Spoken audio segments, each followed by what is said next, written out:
तो मैं आप सभी को ईमानदारी से कह रहा हूँ, घर से जो पैसे आ रहे हैं ना आपके, ये बहुत ही खून पसीने की कमाई है। कोई उन्होंने करप्शन या रिश्वत लेके नहीं की है। इस कमाई को यूं ही वेस्ट होने मत देना। बहुत उम्मीदों के साथ बेचते हैं, वो पैसे नहीं आते, उम्मीदें साथ में आती है। हर रिजल्ट के बाद पूछते दिख रहा था रे कि वो बहुत डर डर के पूछते हैं कहीं फेल तो को हुए। जोर से इसलिए नहीं पूछते कि आपको भी दुख ना हो। अगर आपने कह दिया कि नहीं हुआ मेरा, तो फिर वापस मजबूती के साथ कहते हैं कोई बात नहीं बेटा, अगली बार भले मेहनत कर ले। फिर वो 5-7 हजार रुपए आपको भेजने की प्रयास में जुट जाते हैं। कमठे पे आने वाले कमठे पे काम करके बेचते हैं। सिलेक्शन हमेशा उस बच्चे का होता है जो बिल्कुल दुनियादारी से हटके एक कोई कोना पकड़ ले और लिमिटेड मटेरियल को लेके बैठ जाए। ऐसे बच्चों को मैंने टॉप करते हुए देखा है। आप जितना पढ़ाई का प्रदर्शन करोगे उससे नौकरी लगेगी नहीं। जो आपको चढ़ा के बैठते हैं वो सबसे पहली आपकी आलोचना वही करेंगे बाद में। मोस्टली समस्या क्या होती है, हमारे आसपास जो लोग रहते हैं हमारे को चढ़ा के रखते हैं, थारे जड़ो तो इंटेलिजेंट को यही को थारो नहीं उत्करी को है। आप रे सबसे अधिक कोई मजो करे तो ए टाबर करे। हकीकत बता रहा हूं, थारो नहीं हुआ तो केरो ही नहीं वे। पर आपको भी आ जाता है घमंड कॉलर ऊपर, मतलब मैं इंटेलिजेंट हूं। परीक्षा में जाते ही ऐसी स्थिति बेकार होती है क्योंकि आपने तुलना की नहीं। आपने तुलना सिर्फ और सिर्फ उन बच्चों ने जैसा कहा वैसा आपने सोच लिया कि भाई वास्तव में मैं बहुत इंटेलिजेंट। अगर आप ऐसे साथियों के साथ रह रहे हैं तो मैं तो कहता हूं अभी भर्ती को बहुत टाइम है, अभी भी अपना रूम अलग कर लो और कहते ऐडी जगह रहो जिसमें आपको ऐसा कोई चढ़ाने वाला ना हो। कुछ स्टूडेंट ऐसे लोगों के साथ रहते हैं जो हमेशा आपको ऐसा दिखाते थारो तो वह कौन।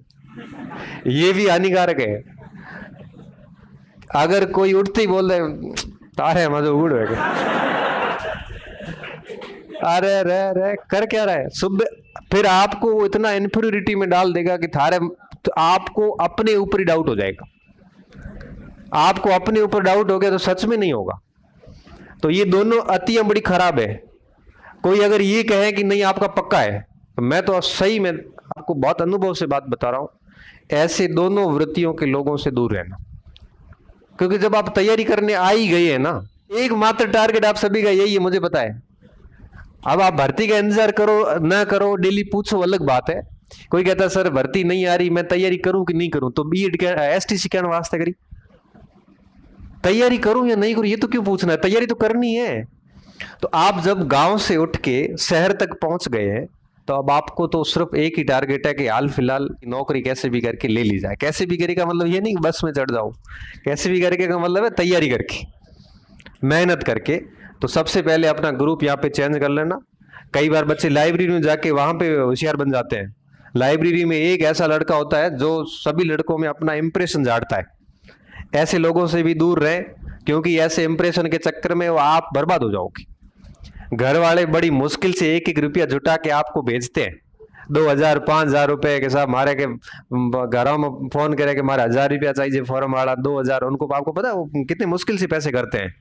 आप लोगों को तो उड़ाते हुए टाइम लगता नहीं है, उन लोगों को पैसे जुटाते हुए उनकी हालत खराब हो जाती है। आप फोन जाता है कि 5000 रुपये चाहिए, फीस के 10,000 रुपये चाहिए, हालत खराब हो जाती है, उनकी टेंशन हो जाती है 10,000 रुपये की हम लाऊं। अब आप इतने कोई अमीर घर के औलाद तो है नहीं, सीधी सी बात है, हम कोई नहीं करोड़पति यहाँ पे। 10,000 रुपए के लिए कई जुगाड़ करने पड़ते हैं, उनको घी बेचना पड़ता है, मतीरे के बीज पड़े हैं तो वो बेचने पड़ते हैं, मूंग पड़े हैं तो वो बेचने पड़ते हैं, अपनी खुशियों में कटौतियां करके, और वो पैसे जुटा कर आपको भेजते हैं ताकि इसकी पढ़ाई में कोई भी बाधा उत्पन्न हो। उनको नहीं पता कि आप यहाँ पे क्या कर रहे हैं। बहुत कम लोग होंगे, कुछ बच्चे जिनके घर में पढ़े लिखे सब नौकरी में होंगे। अब यहाँ पे जो बच्चे मिठाई खिलाने आते हैं, मैं पूछता हूँ कि घर में कौन सी नौकरी, 99% बच्चा आते यही कहता सर मैं पहला नौकर हूं। अब उस अनपढ़ माँ बाप को क्या पता है कि आप उस पैसे का कैसे सदुपयोग कर रहे हैं। जब इतनी मुश्किलात से वो आपको 10,000 रुपए भेज रहे हैं तो आपका परम कर्तव्य बनता है उनको रिटर्न करने का। और रिटर्न तभी होता है जब उनको जो है वो वापस रिजल्ट मिलेगा। अभी एक बच्चा आया, उसका कहाँ का था, गांव कौन सा बताया था, मैं गांव भूल रहा हूँ, 226 25 नंबर उसके, रैंक भी ठीक है, 13 14 15 कुछ ऐसी रैंक बता रहा था बाड़मेर में। मैंने पूछा बेटा कैसे करा, तैयारी कैसे करी, हेल्प तो कि नौकरी में, तो सर नौकरी में मैं घर पे अकेला ही हूँ। फिर हुआ क्या, तो घर पे अकेला ही हूँ और तैयारी करी और नौकरी लग गई। फिर उसने मेरे को ऐसे बताया कि सर मेरे पापा पहले काम करते थे और फिर उनको क्या अचानक से वो हो गया, पैरालिसिस हो गया। मैं अच्छा, उसने कहा कि मैं पिछली भर्ती में 1 नंबर से रह गया था। तो मैंने कहा कैसे रह गए, कौन सी गलती करी आपने? तो मेरे पापा को अचानक से पैरालिसिस हो गया और 28 फरवरी के आसपास कुछ परीक्षा थी शायद रीट की, तो उससे कुछ 2-4 दिन पहले पैरालिसिस हो गया। तो मैं उनकी पूरी ध्यान में रख गया और परीक्षा के दिन या उसके पहले 1 दिन है वो पापा की डेथ हो गई। तो डेथ होने के बाद में क्या हुआ कि मैं कंसंट्रेशन कर ही नहीं पाया और उसकी वजह से फेल हो गया था। और उसके बाद वापस बढ़िया से तैयारी करी और खुद ने काम किया और कैसे भी करवा के अभी उसका वापस सिलेक्शन हो गया। अब उस भर्ती परीक्षा और इसके बीच की जो अवधि थी ना, उसमें उसको दुनिया का ज्ञान हो गया कि पैसे कैसे कमाए, आते कैसे। पहले तो पिताजी भेज देते थे, कहीं से भी भेज देते थे। तो मैं आप सभी को ईमानदारी से कह रहा हूँ, घर से जो पैसे आ रहे हैं ना आपके, ये बहुत ही खून पसीने की कमाई है। कोई उन्होंने करप्शन या रिश्वत लेके नहीं की है। इस कमाई को यूं ही वेस्ट होने मत देना। बहुत उम्मीदों के साथ भेजते हैं, वो पैसे नहीं आते, उम्मीदें साथ में आती है। हर रिजल्ट के बाद पूछते दिख रहा था रे कि वो बहुत डर डर के पूछते हैं कहीं फेल तो को हुए। जोर से इसलिए नहीं पूछते कि आपको भी दुख ना हो। अगर आपने कह दिया कि नहीं हुआ मेरा, तो फिर वापस मजबूती के साथ कहते हैं कोई बात नहीं बेटा, अगली बार भले मेहनत कर ले। फिर वो 5-7 हजार रुपए आपको भेजने की प्रयास में जुड़ जाते हैं। कमठे पे आने वाले कमठे पे काम करके भेजते हैं। 2-4 दिन पहले एक राम अवतार करके मेरे पास बच्चा आया था चोटन का। उसका कह रहा है कि पापा तो कर नहीं पाते हैं, घर पे पड़े हैं और काम हो नहीं पाता उनसे।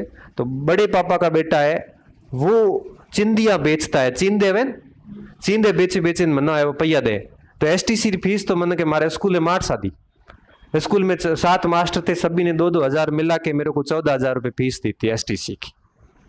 पैसे थे नहीं और वो बच्चा है वो अभी उसका L1 में सिलेक्शन हुआ। आप सोचो कि किस तरह से करते हैं। तो आपको अगर किसी ने यहाँ भेजा है, आप मान के चलिए कि आपके पीछे कोई मजबूती से खड़ा है। और महिलाओं की मैं हकीकत बात बताऊं, इनको यहाँ आने, आप जो यहाँ पे आए हैं ना, आपके पीछे कोई न कोई शक्तिशाली व्यक्ति खड़ा है पीछे जो आपको कह रहा है कि आप जाओ को पढ़ो, मैं पीछे मैं देखूंगा। क्योंकि इनकी 2 समस्याएं हैं, पैसे की तो है ही है, परिवार और समाज के लोग भी कहते हैं कि मेरे लिए बार के, ये भी उनको सुनने को मिलता है। तो कोई न कोई पीछे ऐसा पुरुष होता है जो सुन लेता है कि मैं अपने आप सुन लूंगा, आप मेहनत करो आगे जाके। तो इस सारी उम्मीदों के साथ में जब इतनी विकटताओं के साथ में जब आपको भेजा, तो आपका कर्तव्य बनता है ना